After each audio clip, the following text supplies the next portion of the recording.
Hoy vamos a platicar de otras enfermedades digestivas. Estas tres enfermedades también son muy representativas.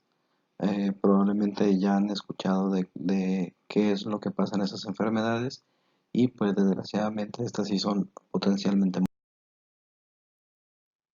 Para empezar tenemos la apendicitis. El apéndice es un órgano que se encuentra justamente en el ciego, que es la porción inicial del intestino grueso. Justamente en la región donde el intestino delgado se une con el intestino grueso, que es en el cuadrante inferior derecho de nuestro cuerpo, eh, a la derecha y hacia abajo del ombligo, ahí se encuentra el apéndice, que es un órgano que, aunque no tiene una función específica, por lo menos no se ha podido aclarar cuál es la función específica del abdomen, pues en el caso de la apendicitis sí puede llevar a la muerte. La apendicitis tal cual es la inflamación del apéndice vermifoide. Vermifoide quiere decir que tiene forma de gusanito. Y esta apendicitis se puede dar por obstrucción. Quiere decir que ya sea que un poco de materia fecal se impacte justamente aquí en el apéndice, o que haya cálculos, o que haya bacterias, o que haya incluso hasta semillas que puedan obstruirlo. El problema de la apendicitis es que aquí se van a empezar a acumular bacterias, bacterias que inflaman el apéndice y que desgraciadamente pueden llegar a la perforación. ¿Por qué es estresante que haya una perforación a nivel intestinal? Lo preocupante de que el apéndice se pueda perforar es que la materia fecal, junto con sus bacterias, solamente el intestino está hecho para lidiar con esas bacterias. En caso de que el apéndice se llegue a perforar, el problema es que la materia fecal puede volcarse hacia la pared interior del abdomen. Esta pared interior se llama peritoneo. ¿Y cuál es el problema de que la materia fecal entre en contacto con el peritoneo? Como el abdomen por dentro, o sea, este peritoneo, no está hecho para lidiar con estas bacterias, se inflama en un proceso que se llama peritonitis. Después de la peritonitis, el problema es que las bacterias rápidamente se movilizan hacia el torrente sanguíneo y van a causar septicemia, o sea, una contaminación de la sangre tal cual. Y después de la septicemia, pues el paciente va a desarrollar choque séptico. Es decir, ahora sí ya un estado en el que el corazón no puede bombear la sangre por la cantidad de bacterias que se presentan en todo nuestro cuerpo. La apendicitis no tiene una causa específica, pero sí es más común que se presente en personas de entre 10 y 30 años de edad. Los signos característicos de la apendicitis son el dolor en el cuadrante inferior derecho del cuerpo. Al tocarlo, duele mucho. De hecho, las personas que tienen apendicitis comúnmente cuando buscan la atención llegan caminando en una postura en la que evitan rozar esta parte del cuerpo. O sea, llegan prácticamente cojeando. Es un signo muy característico de la enfermedad. Pacientes que tienen apendicitis suelen presentar anorexia también, o sea, una pérdida del apetito. Se presentan náuseas, pero algo muy característico es el vómito y la fiebre. En un estudio de sangre se puede encontrar leucocitosis, que quiere decir un incremento rápido y elevado de los glóbulos blancos que se liberan en respuesta a la inflamación y a la presencia de bacterias. Esto quiere decir que si yo tengo estos signos característicos, estoy vomitando, me duele el cuadrante derecho, aparte de eso tengo fiebre y yo voy al hospital, necesito que me tomen un estudio de laboratorio. ¿Por qué? Porque este estudio de sangre es bastante útil para ver si mis glóbulos blancos están elevados, que no pasa en otro tipo de enfermedades, y entonces podría confirmar el diagnóstico. Por supuesto que hay muchos signos clínicos que se tienen que buscar en los pacientes, pero bueno, yo se los comento de manera rápida. Algunos pacientes cuando están en etapas iniciales pueden manejarse con antibióticos, aunque por lo general el manejo suele ser quirúrgico. Y eso se refiere a que se puede hacer tanto una cirugía abierta como una cirugía laparoscópica. O sea, puede ser que se tenga que abrir al paciente en canal o si existe la manera, pues solamente utilizar un laparoscopio para que la cirugía sea mínimamente invasiva. Vale la pena aclarar que la cirugía de apéndice sí es una cirugía de urgencia, a diferencia, por ejemplo, de la cirugía de vesícula, que no es una cirugía urgente en la mayoría de los casos. Los pacientes con apendicitis sí están en mucho riesgo. ¿Por qué? Pues por las complicaciones que principalmente es la peritonitis.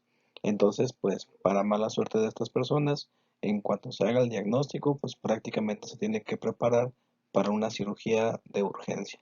Y es por esto que es potencialmente mortal. Otra de las patologías que les comento aquí, y esta yo estoy muy seguro que la conocen, es la colitis.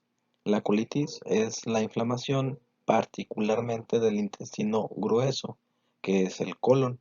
Por eso viene el nombre de colitis, porque es la inflamación del intestino grueso.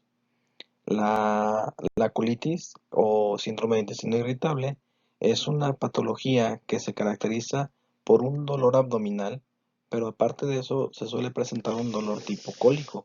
El dolor tipo cólico es un dolor que va incrementándose paulatinamente, llega a un punto en el que llega a su pico máximo y luego va descendiendo.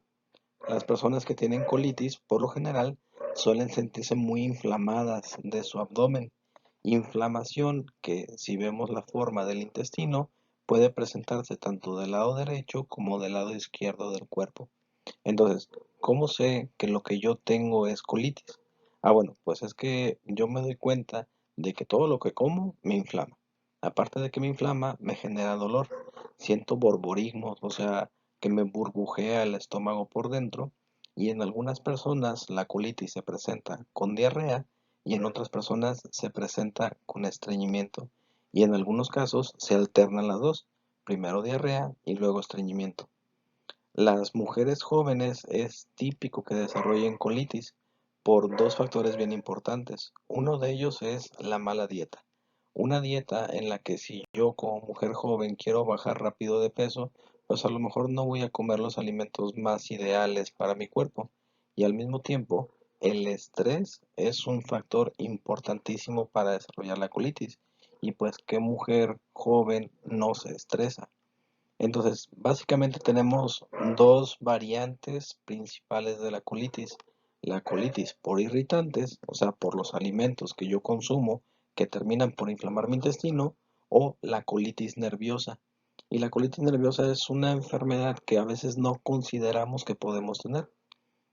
Esto nos podemos dar cuenta fácilmente porque si yo cada vez que tengo una situación estresante siento que me inflamo, el diagnóstico puede ser la colitis nerviosa. ¿Por qué? Porque si yo sé que, por ejemplo, tengo exámenes, tengo deudas, tengo preocupaciones, eso y aparte con un poquito de mala dieta, eso hace que se me inflame el intestino. Y es una reacción de mi cuerpo ante el estrés. Aquí el manejo de la colitis por lo general es con medicamentos antiespasmódicos, medicamentos que puedan desinflamar el intestino. Por ejemplo, la butiliosina, que es un medicamento que se suele utilizar bastante en personas con colitis. La última enfermedad que vamos a ver hoy es la enfermedad diarreica aguda. La enfermedad diarreica aguda es un proceso que por lo general es infeccioso del tracto digestivo. Puede ser ya sea viral, bacteriana o por parásitos, aunque la prevalencia siempre es mayor en la enfermedad viral. Hasta el 70-75% de los casos son virales. El otro 20% son bacterianos y el 5% son parasitarios. Pero todos coinciden en que su signo característico es la diarrea. El factor más importante para desarrollar enfermedad diarreica aguda es la dieta, qué estoy comiendo, o más bien dónde estoy comiendo.